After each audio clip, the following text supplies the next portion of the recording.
sujet important, un sujet qu'on commence à entendre, mais pour lesquels il n'y a pas vraiment de solutions qui sont proposées. Je vais vous parler du harcèlement scolaire et de ce qui peut en découler. Je vais vous parler de ça parce que cette semaine, j'ai eu un souci avec mon ado. Donc mon ado qui a 12 ans. J'ai été convoquée en fait par le collège parce que visiblement il avait fait quelques bêtises. Et j'étais étonnée parce que c'est pas du tout dans son tempérament. Bon, il est speed, c'est un enfant qui est TDA, c'est-à-dire qu'il a des troubles de l'attention, donc de temps en temps il peut effectivement partir un petit peu dans tous les sens, mais c'est pas un enfant méchant et c'est pas un enfant qui a pour habitude de faire n'importe quoi.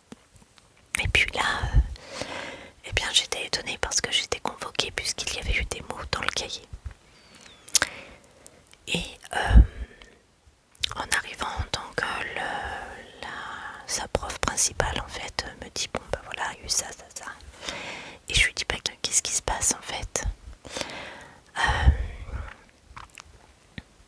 Et il n'avait pas d'explication. Et donc on discute avec sa prof, etc. Et puis là, je vois sur sa main plein de griffures, comme des griffures. Et puis sa prof regarde et puis elle lui dit bah qu'est-ce que tu t'es fait aux mains. Et là je regarde sa main et je lui dis bah qu'est-ce que c'est que ça. Il me dit c'est rien. Bah je lui dis si, il va falloir que tu m'expliques. Et sa professeure me dit que il a joué avec ses ciseaux pendant la classe. À un moment il l'a pris puis il a fait tourner son ciseau, vous savez, sur le doigt comme ça. Et puis bon, les choses se passent, donc je lui dis bah non, ça va pas, enfin on fait pas des choses comme ça. Bref, le rendez-vous de base. Et puis rentré à la maison, je lui repasse un savon en lui disant écoute, qu'est-ce qui se passe, il faut que tu m'expliques pourquoi d'un seul coup tu agis comme ça, enfin je t'ai pas éduqué comme ça, arrête tes bêtises, etc. Et puis je voyais que ça allait pas et que plus je remettais une couche et plus je sentais qu'il y avait quelque chose. Et du coup j'ai fini par me poser avec lui dans sa chambre et je lui dis bah écoute, qu'est-ce qui va pas, je sens bien qu'il y a un truc là. Et il se met à pleurer, vraiment on sentait que ça sortait de son cœur, vous voyez, c'était vraiment quelque chose de très lourd. Et je lui dis mais attends, qu'est-ce qui se passe, faut pas que tu restes comme ça, explique-moi, on va discuter, etc. Et puis je lui dis dis-moi exactement ce que tu t'es fait sur les mains, parce que ça, il me disait rien, il me disait les ciseaux qui sont tombés. Je dis les ciseaux qui sont tombés sur ta main, non. Je dis les ciseaux qui seraient tombés, ça aurait fait une griffure. Je dis là, tu as je ne sais combien de traces, donc ça avait dû saigner puisqu'il y avait des marques. Hein.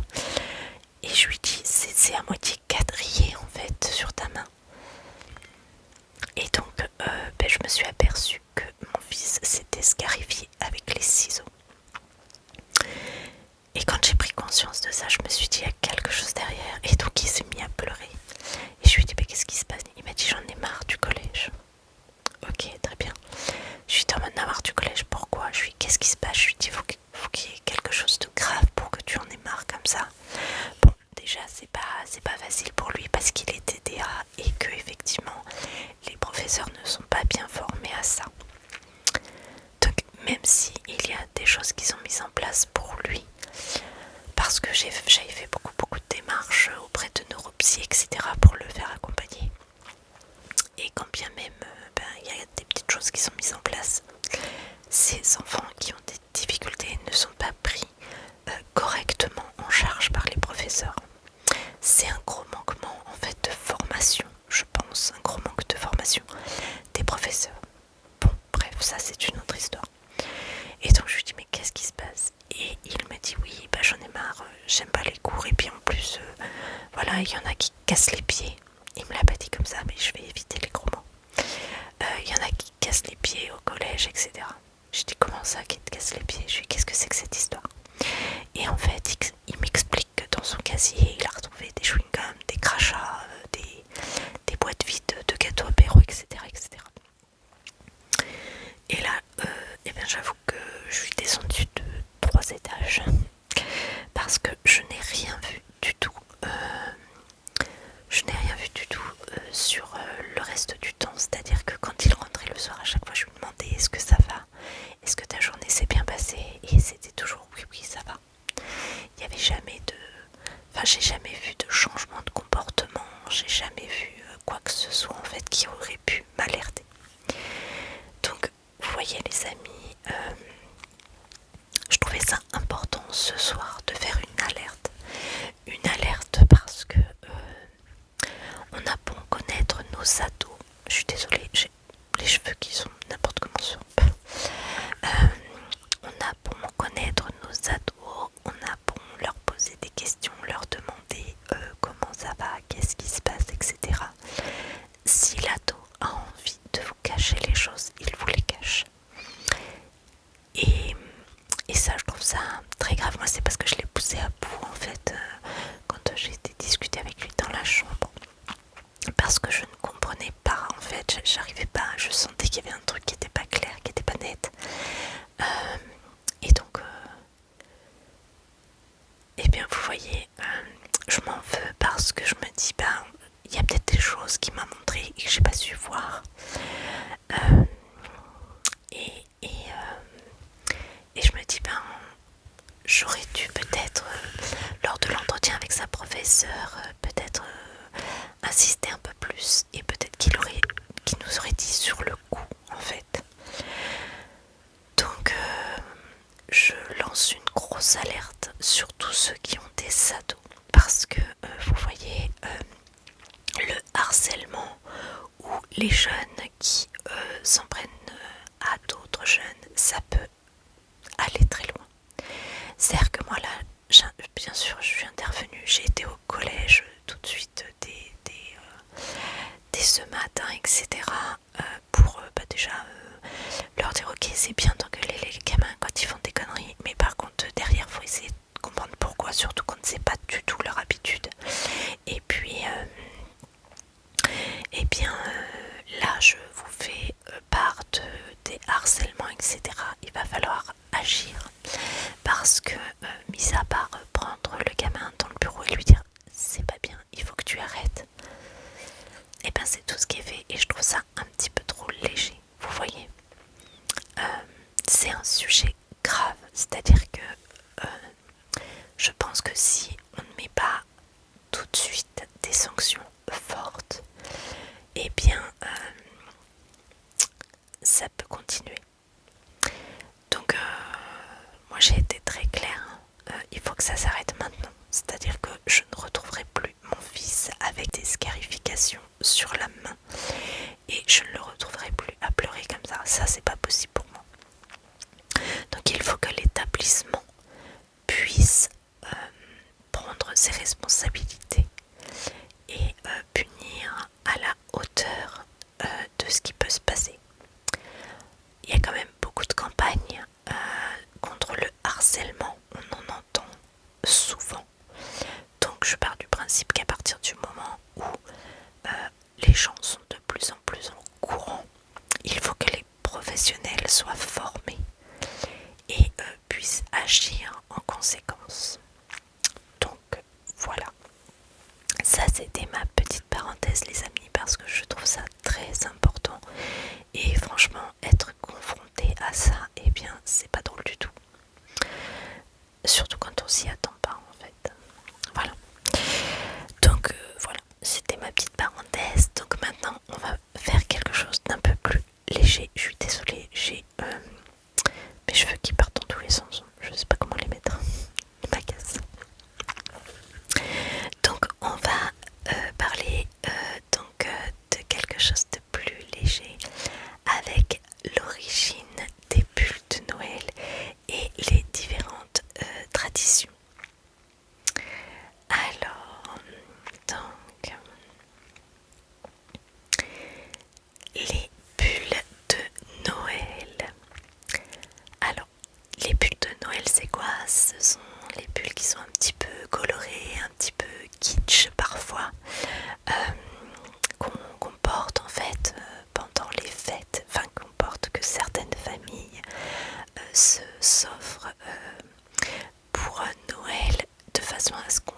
tous habillés pareil. Et en fait, à l'origine, c'est que au début du XXe siècle, dans les pays nordiques et anglo-saxons, eh bien, on tricotait des gros pulls pour lutter contre le froid. Et donc les motifs divers comme les flocons, les rennes, les sapins, etc. C'était pas une fantaisie. C'était une manière de transmettre de la chaleur avec, voilà, avec les icônes de l'hiver. Et puis, dans les années 1950, la culture populaire américaine a commencé à montrer ces fameux Christmas sweaters dans les films et dans les émissions télévisées. Et effectivement, dans beaucoup de films de Noël, en fait, on s'aperçoit que eh bien, les gens portent les pulls de Noël.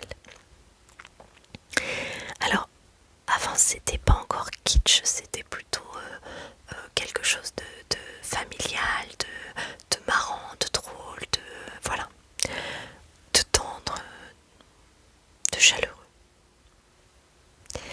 Et donc le côté humoristique, lui, il est venu beaucoup plus tard, dans les années 1980. Donc les pulls deviennent vraiment un cliché,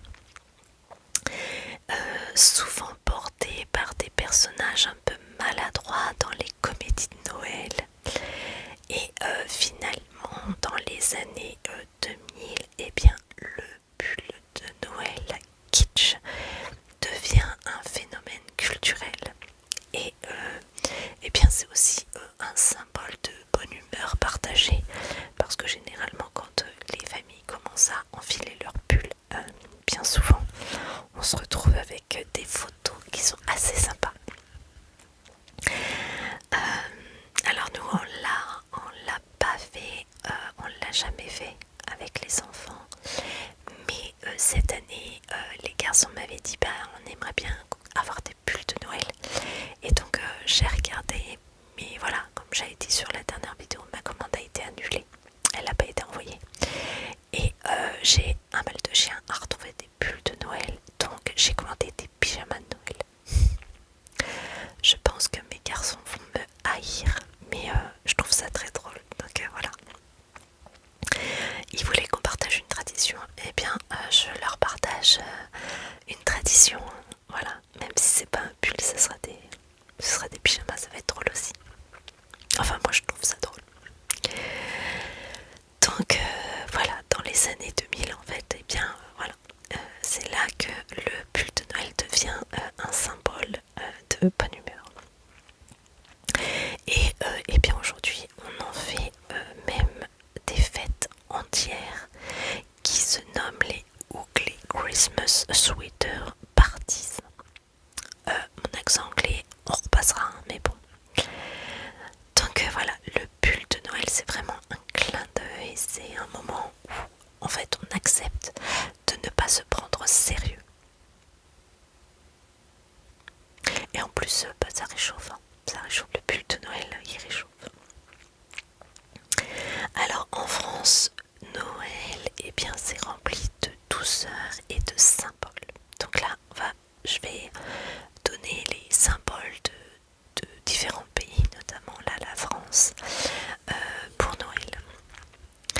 Donc il y a les marchés de Noël illuminés, les vins chauds, les bretelles, je crois qu'on disait comme ça, les bretelles. Le soir du réveillon, bah, souvent on se réunit donc avec la famille autour d'une table sympathique, voilà, généreuse parfois. Les petites douceurs, etc. que l'on peut trouver, eh bien c'est le foie gras, les fruits de mer, les dindons marrons.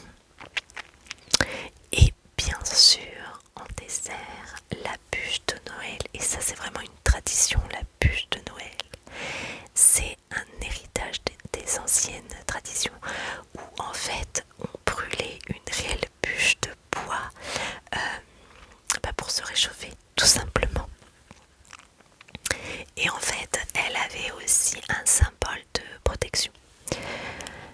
Donc voilà.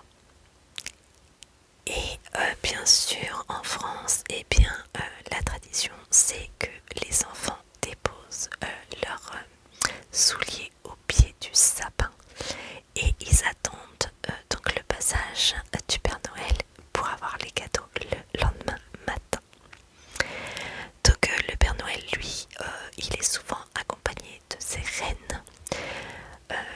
Parfois on oublie un petit peu, mais selon les régions, il y a des êtres comme le Père Fouettard ou Saint-Nicolas. Alors en France, Noël, c'est la voix familiale, c'est gourmand, c'est lumineux. Et eh bien, il y a plein de petits gestes transmis à travers les générations qui sont pleins d'amour. Voilà. Alors, on va passer en Allemagne. Alors, l'Allemagne, c'est la terre d'origine de nombreux symboles de Noël. Le sapin décoré, alors chez nous aussi, hein, mais bon, le sapin décoré, les marchés de Noël chez eux aussi, le calendrier de l'Avent, ça je l'ai pas dit en France aussi, mais on a le calendrier de l'Avent. Tout ça, eh bien, ça plonge ses racines dans les traditions germaniques. Alors en Allemagne, on déguste pour Noël du pain d'épices, des saucisses grillées et surtout le Glühwein. Alors je ne sais pas si je le dis bien, je n'ai jamais fait d'allemand, mais c'est le Glühwein. C'est un vin chaud qui est parfumé aux épices. Et généralement les villes se transforment en villages féeriques. Et il y a la Saint-Nicolas qui est le 6 décembre. Et en fait, eh bien, à la Saint-Nicolas, il y a déjà des petits cadeaux qui sont offerts en fait avant le grand soir de Noël. En Italie cette fois-ci. Alors en Italie, eh bien, c'est très religieux et familial Noël. C'est vraiment un esprit très familial. Ce n'est pas le Père Noël qui occupe la première place en Italie, mais souvent la Befana. C'est une vieille dame bienveillante qui apporte des friandises aux enfants le 6 janvier. On dresse toujours une crèche, parfois immense et parfois artisanale. Le repas, lui, varie selon les régions. Du poisson au nord de l'Italie, des pâtes farcies au centre et des plats très généreux au sud. Il y a le panettone ou le pandoro qui parfume les maisons de douceur. Alors, en Espagne maintenant. Alors, je suis désolée, je regarde beaucoup mon écran d'ordinateur, mais parce que tout est noté là.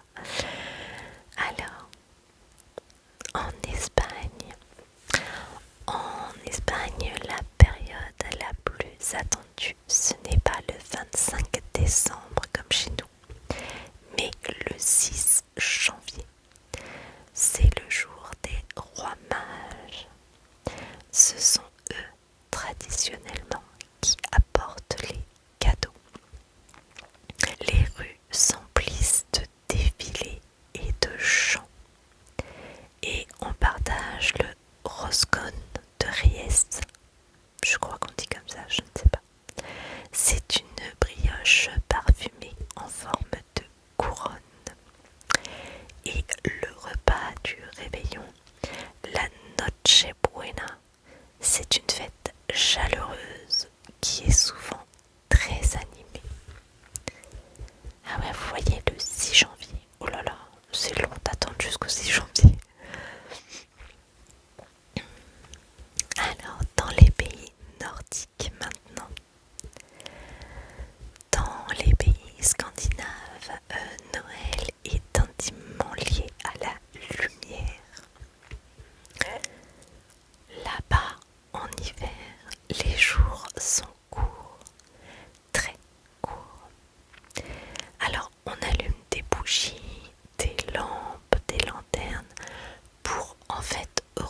tout c'est symboliquement la nuit. En Suède, la fête de la Sainte Lucie, c'est le 13 décembre. Et en fait, on illumine tous les foyers. Et il y a une jeune fille qui porte une couronne de bougies qui représente le symbole de clarté dans l'obscurité. On déguste des pains safranés et on se retrouve en famille autour de plats réconfortants. Eh bien, au Royaume-Uni.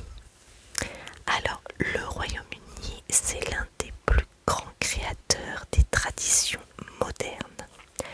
Le Christmas pudding, les crackers qui éclatent à table, les cartes de Noël et bien sûr le fameux pull de Noël que l'on porte avec humour et fierté comme en France. On laisse souvent en fait un mince pis et un verre de lait pour le Père Noël et une carotte pour les reines. Le lendemain de Noël, le Boxing Day prolonge encore la fête. Alors c'est vrai que nous c'est pareil. Alors attendez, je vais baisser le son parce que j'ai mon ordinateur qui fait du bruit. Je vais baisser le son du truc, je sais pas si c'est ça. Et donc, oui, je disais que nous aussi, en fait, on a dans certains foyers, l'habitude de laisser pour le Père Noël un verre de lait, des petits gâteaux et effectivement de quoi manger pour les reines parce qu'eux aussi ils ont le droit de se ressourcer. Voilà, donc ça c'était au Royaume-Uni. Maintenant, on passe aux États-Unis. Aux États-Unis, eh bien, Noël, c'est coloré et c'est exubérant. Les États-Unis, quoi. Les maisons sont couvertes de guirlandes, de lumière, de décorations géantes. On y retrouve la magie des films, les cookies préparés pour Santa et les stockings accrochés à la cheminée. C'est aussi là que les bulles de Noël sont transformées en phénomène mondial. Et c'est vrai que dans les films de Noël, quand on regarde, c'est toujours des sublimes décorations. Moi j'adore regarder les films de Noël. J'ai toujours aimé ça en fait, j'ai été habituée petite par ma femme d'accueil à regarder les films de Noël et j'ai toujours adoré ça. Et je regarde notamment maintenant les détails en fait des décos, etc. De comment les sapins sont mis. J'adore vraiment, c'est quelque chose que j'aime beaucoup. Je trouve qu'ils sont vraiment l'art et la manière de décorer les maisons. Voilà pour ce qui est de chaque pays en fait. Donc dans chaque pays hein, il y a des rituels, voilà, des plats, des parfums qui se dégagent de tout ce qu'on peut cuisiner, des petites lumières partout. Voilà, donc ce qu'il faut retenir les amis dans tout ça, c'est que partout dans le monde en fait pour Noël, quelle que soit la date, l'intention est la même, c'est de passer du temps avec ses proches et c'est ce que je vous disais dans l'autre vidéo. Le plus important c'est de partager la chaleur humaine, de vraiment s'aimer très très très très fort, de faire attention les uns aux autres, etc. Et de passer un moment simple, doux, vous voyez, calme, tranquille, loin de l'agitation, loin du stress, de tout ce qu'on peut avoir le reste de l'année. Alors ces moments-là, il n'y a pas qu'à Noël qu'on peut les faire, c'est-à-dire que n'importe quand dans l'année, on peut se prendre des moments comme ça. Mais je dirais que effectivement quand c'est Noël, l'ambiance n'est pas la même. Vous voyez, il y a une espèce de magie de Noël et ça c'est juste génial.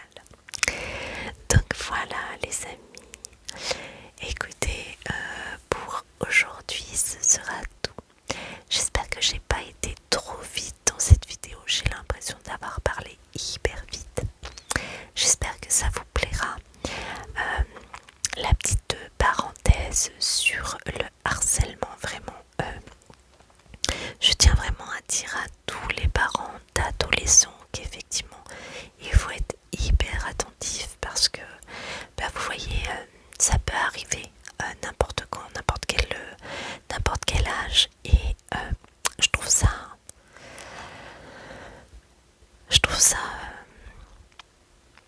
compliqué, je trouve ça triste.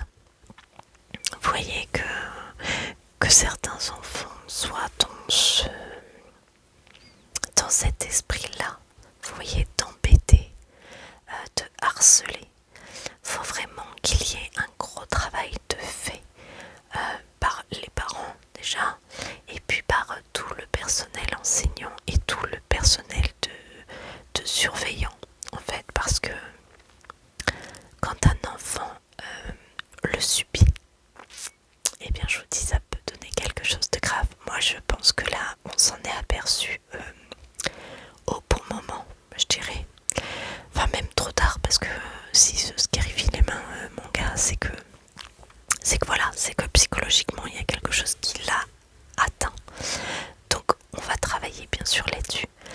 Je vais l'emmener voir des thérapeutes, etc.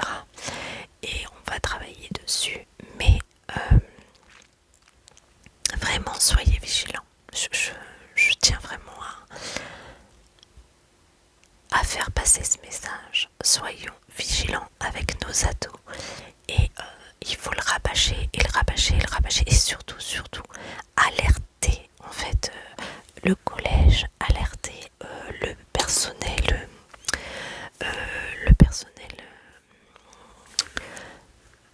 qui encadre les enfants, parce que c'est à eux, en fait, d'agir et de réagir, parce que nous on n'est pas avec nos enfants au collège. La journée on les laisse dans les mains de professionnels qui sont là normalement pour faire attention à eux, pour voilà, les soutenir quand il y a quelque chose qui va pas, et pour régler les problèmes qu'il peut y avoir. Donc voilà, ça c'est le message important que je veux redonner. Et puis eh bien écoutez, sur ces quelques mots, je vous laisse. Je vous souhaite une douce soirée. J'ai l'impression que cette vidéo est complètement décousue. J'en suis désolée si la qualité est moindre. Peut-être que je n'ai pas totalement la tête à tout ce que je fais, parce qu'effectivement ça crée pour nous parents du souci, hein, quand on a des enfants qui subissent ça. Eh bien on est toujours inquiet de voir partir nos enfants le matin au collège et de ne pas savoir comment il va rentrer. Est-ce que ce sera bien passé? Est-ce qu'il faudra encore se déplacer? Est-ce que... Voilà. Donc bon. Voilà les amis. Donc je vous fais de gros bisous. Je vous souhaite une douce soirée, une belle nuit. Et je vous dis